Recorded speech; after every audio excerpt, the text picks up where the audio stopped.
Hi friends, நீங்கள் பார்க்குறது தான் பார்த்தீங்கன்னா கம்லாஸ் ஜாக் ஃப்ரூட். ஓகே, ஆனால் இது கம்லாஸ் ஜாக் ஃப்ரூட்னா என்னென்னு பார்த்தீங்கன்னா பலாப்பழம் நல்லா பெருசாக வரும். ஒரு 10 to 15 கிலோ 15-20 கிலோ வரைக்கும் வெயிட் வரக்கூடியது. இது வந்து பார்த்தீங்கன்னா நிறைய காய்க்கும். ஓகே, நிறைய காய்க்கும்.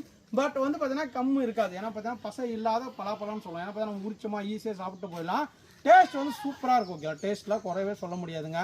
இது நார்மலான லோவஸ்ட் ப்ரைஸ் பட்ஜெட்டில் வந்து கம்மியாக வேணும் அப்படின்னு ஆசைப்படுறவங்க எல்லாருமே நீங்கள் இந்த ரகத்தை சூஸ் பண்ணலாம்.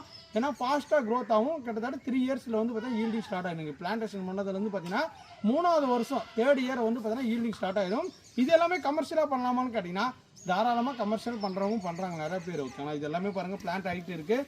3 to 4 feet ஹைட்டில் இருக்குது. நல்லா பிரான்ச்சோடு இருக்குது. ஓகேங்களா, ஒவ்வொரு இலைக்கும் ஒவ்வொரு வந்து ரகங்கள் வந்து பார்த்தீங்கன்னா அந்த லீஃப் வச்சு ஐடென்ட் பண்ணிக்கலாம். நிறைய பேர் வந்து பார்த்தீங்கன்னா என்ன செடி என்ன வெரைட்டினே தெரியல, அதுவும் ஒரு செடி சொல்கிறாங்க. இங்கே பாருங்களேன், இந்த மாதிரி லீஃப் இருக்கும். 2 பக்கம் வந்து பார்த்தீங்கன்னா இந்த மாதிரி வந்து நேராக வந்து டபுள் சைடு ஃபோல்ட் ஆகும்.